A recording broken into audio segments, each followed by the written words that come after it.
Have you ever come across those traditions or practices that make you think, wow, there might be something deeper here? Oh, absolutely. Like practices that connect different parts of our lives in ways we hadn't really considered before. Right.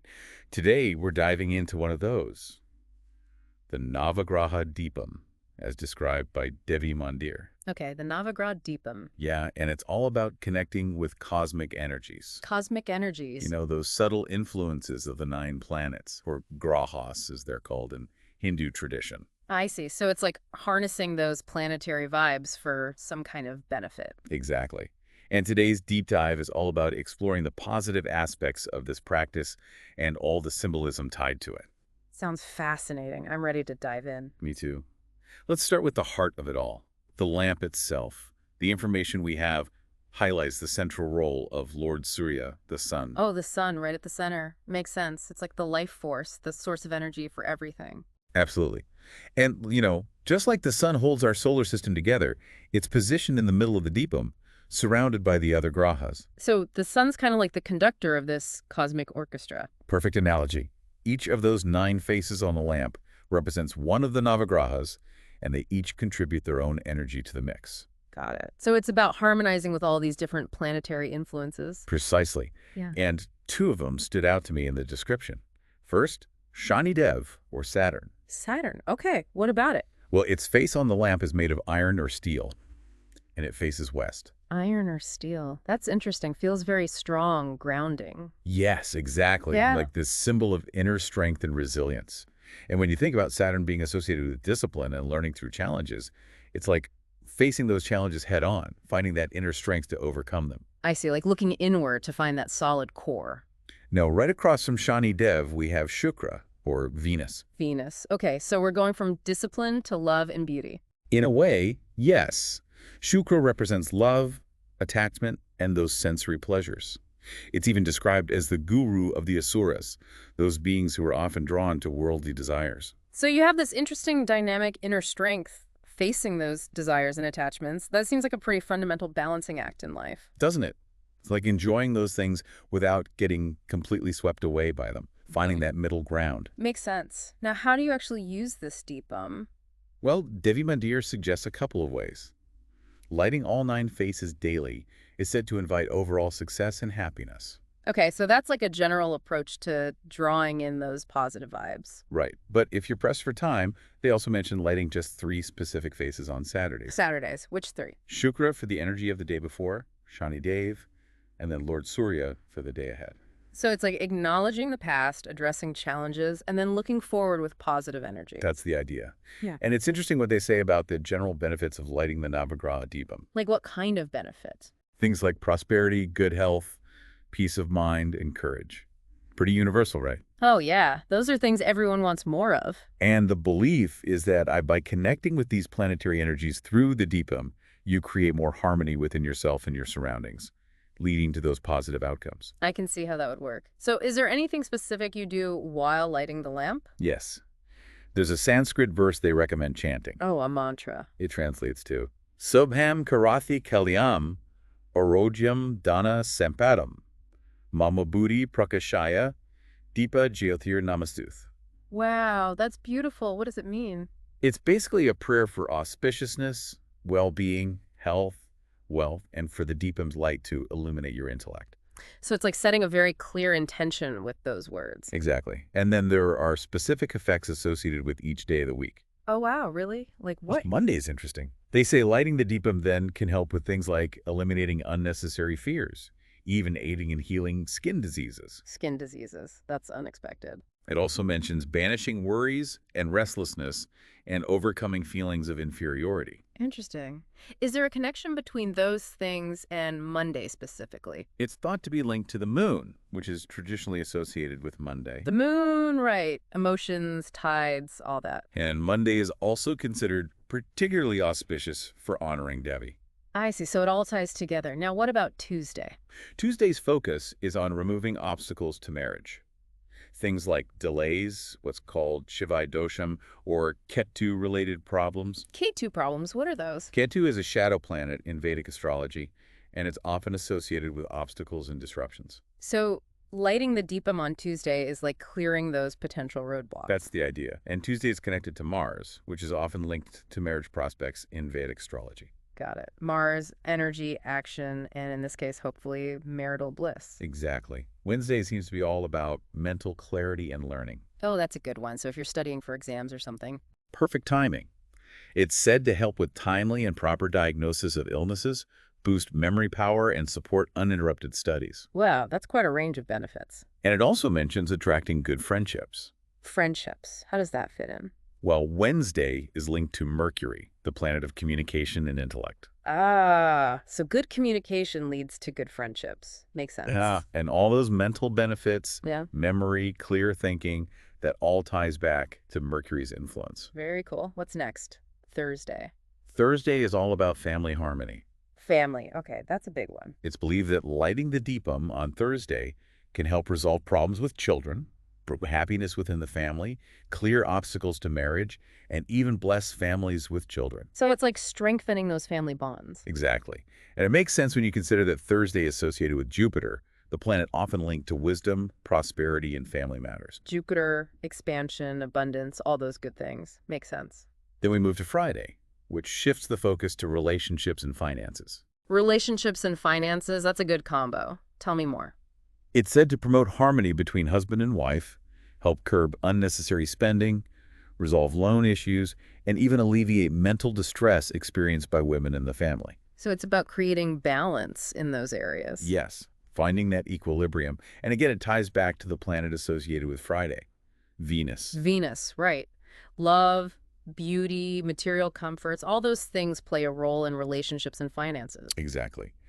Now, Saturday, which is dedicated to Shani Dev, has quite a powerful list of potential benefits. Saturn's day. All right, let's hear it. They say it can dispel fears related to negative energies or black magic, resolve uncertainties about job security, overcome business challenges, and even mitigate the negative influence of Rahu, another shadow planet. Wow, that's a lot. So it's like a day for protection and overcoming obstacles. Very much so. And it also mentions promoting longevity and good health. I see. And all that connects back to Saturn, right? Challenges, but also resilience and long-term stability. Exactly. Finally, we come to Sunday, the day of Lord Surya. Sunday, the sun's day. What does lighting the Deepam on Sunday do? They say it helps overcome the tendency to blame external forces for our problems. Interesting. So it's about taking ownership. Yes, and it also mentions resolving difficulties related to ancestral rituals. Ancestral rituals, that's a bit different. It's about honoring your lineage, your roots, and of course it mentions strengthening the nervous system, the heart, and alleviating stomach issues. So very much focused on health and vitality. Absolutely. And they even recommend practicing Surya Namaskaram and engaging with the Aditya Hrudam, both practices that connect with solar energy. Makes sense. It's all about aligning with that solar energy on Sunday. It's amazing how each day has such specific benefits associated with it, all through this one practice. It really is. It's like this beautifully structured system for tapping into those different planetary energies throughout the week. It really is.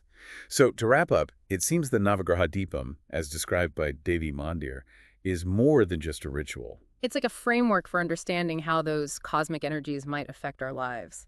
Yeah. Exactly. And it offers a way to potentially work with those energies to bring more positivity and balance into different areas. It makes you wonder, what other ancient practices might hold similar wisdom? Right. Like what else might we be overlooking in our modern world? That's something for all of us to think about. We're diving deep today, and I know a lot of you have been really looking forward to this one because you've asked us to explore the Navagrahas. Yeah. And for those who may not know, those are the 9 big planetary influences in Vedic astrology. That's right. And so many of you have been interested in how working with them can be a positive force in your life. Yes. And we wanted to make sure that we give you a solid understanding. So we've gone deep into how to worship the Navagraha Vedic astrology, which is from Devi Mandir. That's a great resource. It really is. It's a great jumping off point. So we're going to share what we've learned so you have a better grasp of the practices and especially like the good stuff that can come from them according to the text. Exactly. It's like we're giving you the inside scoop, not just on the how-to, but like the deeper meaning and the good vibes that can happen when you connect with the Navagraha. Yeah, the positive energy. Yeah, exactly. That's exactly what this resource is all about. I love that. Okay. Okay, so let's get started. Like, where do we even begin? When we're talking about Navagraha worship, Mantras are like the heart of it all. Uh-huh. Our source, the Devi Mandir text, it talks about the book Cosmic Puja and mentions that these mantras come from a specific place. They didn't just appear out of thin air, right? Yeah. Like they have a history. So where do these powerful sounds come from originally? Well, that's what's so cool about this is like really rooted in tradition. The text clearly says that the Navagraha mantras from Cosmic Puja come straight from the Purohit Darpan. Okay. And that's a super well-known and old-school Sanskrit text. And it's specifically for priests. Wow. So it's like, it's been around forever. These sounds have been passed down for generations. It gives them a real sense of authenticity. It's not just some new age thing. That's important context. It gives those sounds more weight, knowing they've been around for so long. Okay, another thing people often wonder about is the number of times we're supposed to repeat the mantras, those malas, for each planet. Yeah. The number of beads, right? Like, is there a reason behind those specific numbers, or is it just random? No, it's not random at all. It's actually pretty fascinating. It goes back to how these practices are laid out in the scriptures. The text says that these numbers, they're not just picked out of a hat. They actually come from like mathematical formulas that are based in these ancient texts. Oh, wow. Yeah.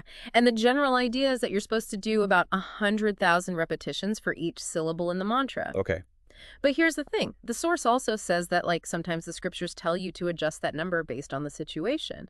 So while there's this math thing going on, you also got to think about the intention behind repeating the mantra. You're basically focusing your energy on the vibration of the sound. It's like tuning into a frequency. Yeah, exactly. So what about when there are fire offerings?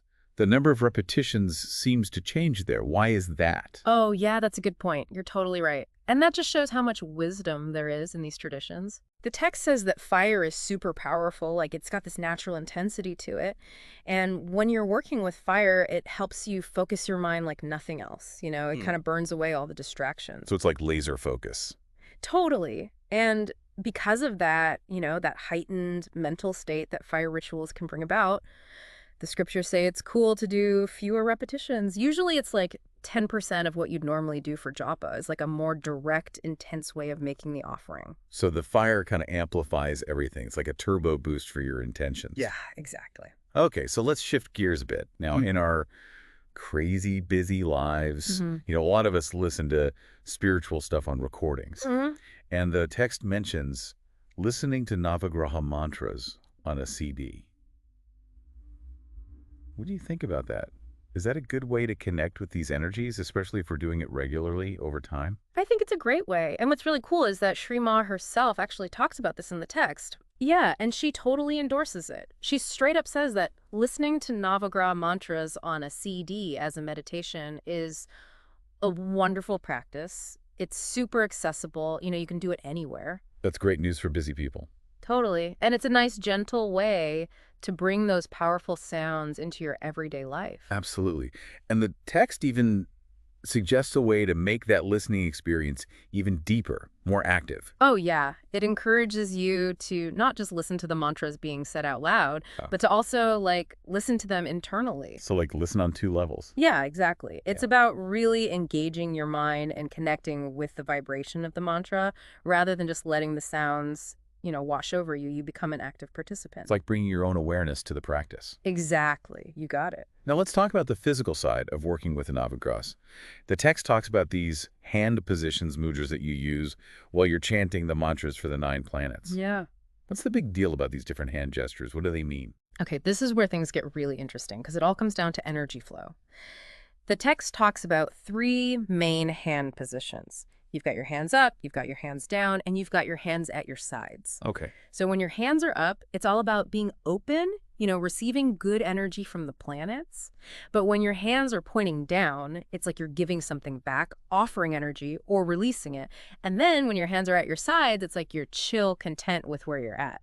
So each mudra is like a specific way of directing and working with these cosmic energies. So our physical body is actually influencing the energy exchange. Yeah, for sure. Now, are these hand positions only for these specific Navagraha mantras? Could you use them with other mantras? Like if you were chanting to Gayatri or Kali or Shiva, would you do the same hand positions? Well, the texts says to be careful about that. It basically says that these mudras, they conduct very specific types of energy. Hmm. And they're only supposed to be used with these Navagraha mantras. It's like they go together. Like a set. Exactly. So it's not really a good idea to just start using them with other mantras unless there's something in the scriptures that says it's okay. It's important to respect the specific traditions and practices that go with each mantra. So stick with the instructions. Now, there's one more thing about the hand positions that I think we should address, and it can be a little touchy for some folks. It's about using the middle finger when you're counting with a japa mala. Some people say it's not right. What does the text say about that? Yeah, I've heard that too, like it's bad luck or something. But you know what? The text is actually super clear about this. It says straight up that this whole idea of the middle finger representing anger, that's not really a thing according to the scriptures, at least not in this context. So it's okay to use it. Yeah, and get this, the middle finger is actually connected to Brihaspati, who's Jupiter, and he's all about wisdom and knowledge. Wow, so it's actually a positive association. Exactly. The text even says, I know of no prohibition to use that finger in counting mantras. And it acknowledges that, like, different sadhus might do things a little differently. Right. But it makes it clear that there's no big scriptural no-no about using the middle finger for japa. It's more about the intention and devotion you bring to the practice than getting caught up in these little rules that may not actually matter. I love that. It's so liberating. Uh, Okay, let's talk about Rahu and Ketu now. There are those two lunar nodes that can be a little, mysterious. Yeah. And maybe even a little scary to some people. yeah, they definitely have a reputation. What does the text tell us about them and why we work with them? Okay, this is where the mythology gets really cool. Ooh, boy, I love the stories. We do. So the text tells the story of how Rahu and Ketu came to be. You see, Rahu tried to sneak a sip of the nectar of immortality. Bold move. I know, right? But Lord Vishnu caught him and chopped him in half, so the head became Rahu and the body became Ketu. And now they're stuck at the north and south lunar nodes, forever moving in opposite directions. And when you think about it, they represent these points where our karma kind of intersects. It's like where all the paths cross. Exactly. And understanding that can help us see our own desires and attachments more clearly. I like that. So we can use their energy for self-reflection. Definitely. And the text also points out that because they drank some of that nectar, they got some of the power of the gods. So even though their origin story is a little dramatic, they ended up with divine power. Yeah. And that's exactly why we try to connect with them. The text says that we do these practices for Rahu and Ketu, just like we do for all the other powerful beings, in order to make them beneficent. We're trying to help them use their power for good. So instead of fearing them, we're trying to make friends with them. Exactly. It's about turning potential challenges into opportunities. Okay, now a practical question. Are there specific days that are better for worshiping Rahu and Ketu like some of the other planets? The text is really straightforward about this. It says that Rahu and Ketu can be worshipped on any day, so there's no need to overthink it. No special rituals or anything? Nope. You can connect with them whenever it feels right. It's a reminder that their energy is always there. I love that. Simplicity. Okay, here's a more fundamental question. We talk about the Navagrahas, the 9 planets. But why isn't Earth on that list? Ah, good question. That gets to the heart of how Vedic cosmology sees things. Okay. The text explains that the Navagrahas are the forces that influence the Earth. So Earth is actually a separate thing, like a deity in her own right. It's not one of the influencers, it's the one being influenced. Oh, I see. Like the Earth is the stage and the Navagrahas are the actors. Exactly. That makes so much sense. Okay, another practical concern. Do we need separate malas, those prayer beads, for each of the 9 planets? Yeah. Because that could get expensive. That's a great question, and the answer really highlights what's most important in any spiritual practice: devotion. The text shares this observation that when someone learns a mantra with sincerity, the stuff they need just seems to show up. Like the universe provides. Exactly. The main point is to focus on your devotion, not on getting all the fancy stuff. So don't sweat the small stuff. Just focus on the practice. Exactly. The text even talks about some sadhus who spent so much time trying to find the perfect things for their rituals that they didn't actually have much time left to do the practices. Oh, wow. Yeah, it's like a reminder not to let the material stuff get in the way of the real work. That's a great point. Don't get distracted by the shiny objects. Right. Now, one last thing. The text talks about Shani, which is Saturn. And it mentions that there are sometimes reasons to worship Shani directly, like to do a whole puja for him. But Shani has a reputation for being kind of, well, tough. Oh yeah, he's known as the planet of karma. So why would you want to go out of your way to worship him? Well, that's the interesting part. The text explains that Shani doesn't just restrict us, he also helps us build discipline, Yep. which is actually a good thing, right? It's like he Wow. helps us create structure and focus in our lives. And it suggests that if you're someone who struggles with discipline, you can actually pray to Shani to help you remove obstacles that might be preventing you from being more disciplined. So we can use Shani's energy to overcome our own weaknesses. Exactly. It's about taking responsibility and working with even the most challenging energies to improve ourselves. That's a powerful message. So we've learned so much about the Navakrasas today, thanks to the wisdom from Devi Mandir.